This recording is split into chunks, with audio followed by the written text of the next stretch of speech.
สวัสดีค่ะยินดีต้อนรับเข้าสู่ช่องหมอจิตอยากเล่าค่ะ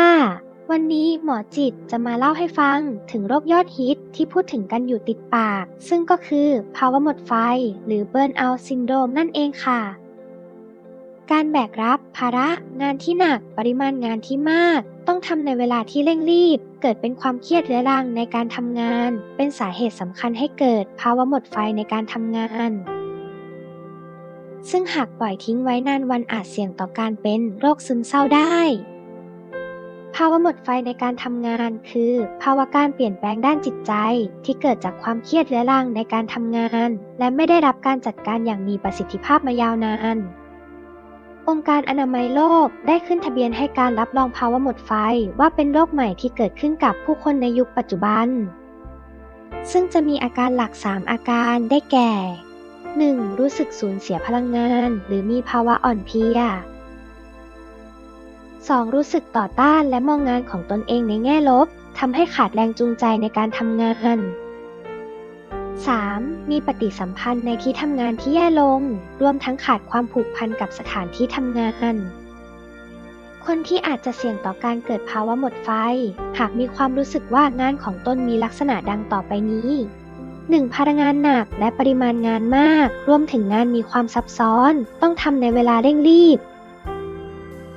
2. ขาดอำนาจในการตัดสินใจและมีปัญหาการเรียงลำดับความสำคัญของงาน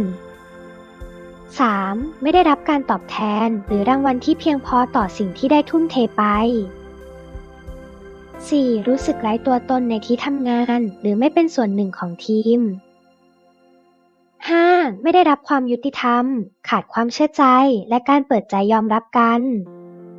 6. ระบบบริหารในที่ทำงานที่ขัดต่อคุณค่าและจุดมุ่งหมายในชีวิตของตนเองระยะอาการของภาวะหมดไฟตามการแบ่งระยะของมิลเลอร์แอนด์สมิธปี 1993 ได้แบ่งออกเป็น 5 ระยะดังนี้ค่ะ 1. ระยะฮันนีมูนเป็นช่วงเริ่มงานคนทำงานมีความตั้งใจเสียสละเพื่องานเต็มที่พยายามปรับตัวกับเพื่อนร่วมงานและองค์กรเป็นระยะที่บุคคลสามารถรับแรงกดดันจากการทำงานได้ 2. ระยะรู้สึกตัวเมื่อเวลาผ่านไปคนทำงานเริ่มรู้สึกว่าความคาดหวังของตนอาจไม่ตรงกับความเป็นจริงเริ่มรู้สึกว่างานไม่ตอบสนองกับความต้องการของตนทั้งในแง่ค่าตอบแทนและการเป็นที่ยอมรับคนทำงานอาจรู้สึกว่าชีวิตดำเนินอย่างผิดพลาดและไม่สามารถจัดการได้ทำให้เกิดความขับข้องใจและเหนื่อยล้า 3. ระยะไฟตกเป็นระยะเริ่มต้นของภาวะหมดไฟเริ่มรู้สึกเหนื่อยล้าและหงุดหงิดง่ายขึ้นอย่างชัดเจนเริ่มปลีกตัวออกห่างเพื่อนร่วมงานเพื่อหลีกหนีความคับข้องใจวิพากษ์วิจารณ์องค์กรหรือที่ทำงานในแง่ลบและอาจเริ่มมีการเสพติดการดื่มแอลกอฮอล์ 4. ระยะหมดไฟเต็มที่เป็นระยะที่หมดไฟในการทำงานอย่างสมบูรณ์เริ่มรู้สึกสิ้นหวังมีความรู้สึกว่าตนเองล้มเหลวสูญเสียความมั่นใจในตนเองไป 5. ระยะฟื้นตัวหากได้มีโอกาสผ่อนคลายและพักผ่อนอย่างเต็มที่หรือได้รับการบำบัดทางการแพทย์เพื่อปรับวิธีคิดและหาทางออกให้กับปัญหาก็จะสามารถกลับมามีไฟในการทำงานและการดำเนินชีวิตได้ใหม่อีกครั้งอย่างไรก็ตามค่ะหากภาวะหมดไฟไม่ได้รับการจัดการอาจส่งผลด้านต่างๆดังนี้ 1. ผลด้านร่างกายอาจพบอาการเหนื่อยล้าเรื้อรังปวดเมื่อยปวดศีรษะ 2. ผลด้านจิตใจบางรายอาจสูญเสียแรงจูงใจหมดหวังรู้สึกหมดหนทางที่จะช่วยให้ดีขึ้น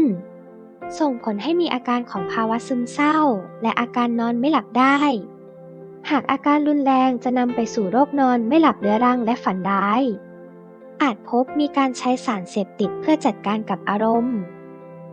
3. ผลต่อการทำงานอาจขาดงานบ่อยประสิทธิภาพการทำงานลดลงอาจคิดเรื่องลาออกในที่สุดสำหรับการดูแลตัวเองเบื้องต้นเมื่อเริ่มมีภาวะหมดไฟนะคะ 1. นอนหลับพักผ่อนให้เพียงพอเพื่อให้ร่างกายได้ฟื้นฟูสภาพช่วยลดความเหนื่อยล้าในร่างกายให้กลับมามีพลัง 2. ออกกำลังกาย อย่างน้อย 30 นาทีต่อวัน 3-4 วันต่อสัปดาห์ หรือทำกิจกรรมที่ช่วยให้ผ่อนคลาย เช่น ดูหนังฟังเพลงเล่นโยคะทำสมาธิก็จะช่วยให้จัดการกับความเครียดได้ดี และทำให้ร่างกายรู้สึกสดชื่นกระปรี้กระเป๋า 3. จัดลำดับความสำคัญของแต่ละงาน หากงานที่ต้องทำดูยากและลำบากที่จะเริ่มต้นก็อาจพยายามแบ่งย่อยเป็นส่วนๆ จะทำให้ทำได้ง่ายกว่าและไม่ควรนำงานกลับมาทำที่บ้านหากไม่จำเป็น 4. มีการวางแผนล่วงหน้ากับกิจกรรมที่กำลังจะเกิดขึ้น เช่น ทำรายการสิ่งที่ต้องทำ สิ่งที่ต้องใช้งาน การเดินทางที่จะต้องไป 5. พยายามปรับความคิดให้เป็นบวกมากขึ้น อาจลองคิดเรื่องดีๆในชีวิต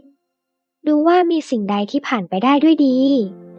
แล้วลองสำรวจความคิดที่เป็นลบต่อที่ทำงาน เปิดใจยอมรับคนรอบข้าง ทำความเข้าใจกับเนื้องานและองค์กร เชื่อมั่นว่าตัวเองได้ทำเต็มที่แล้ว จะช่วยปรับทัศนคติในการทำงานได้ 6. คุยปรึกษากับใครสักคนที่ไว้ใจได้ เช่น เพื่อนสมาชิกในครอบครัว เพื่อนร่วมงาน หรือสายด่วนสุขภาพจิต 7. หยุดพัก ลาพักร้อนบ้าง ออกไปเที่ยวในสถานที่ที่อยากไป เพื่อฟื้นฟูสภาพร่างกายและจิตใจ ให้สมองปลอดโปร่ง ไม่รู้สึกเบื่อหน่ายจำเจ ภาวะหมดไฟในการทำงาน ไม่ใช่โรคซึมเศร้านะคะ แต่หากหลังจากได้ปฏิบัติตามข้อแนะนำเหล่านี้แล้ว อาการยังไม่ดีขึ้น หรือเริ่มมีอาการเศร้า หดหู่ เบื่อหน่ายสิ่งรอบตัว รู้สึกทุกข์ทรมานกับการใช้ชีวิต หรือมีความคิดว่าไม่อยากมีชีวิตอยู่แล้ว ควรสงสัยว่าอาจเป็นโรคซึมเศร้า แนะนำให้ปรึกษาแพทย์ผู้เชี่ยวชาญต่อไปค่ะ วันนี้ทางช่องหมอจิตอยากเล่าขอลาไปก่อน อย่าลืมกดไลค์ กดแชร์ และกดติดตามกันนะคะ แล้วพบกันใหม่ค่ะ สวัสดีค่ะ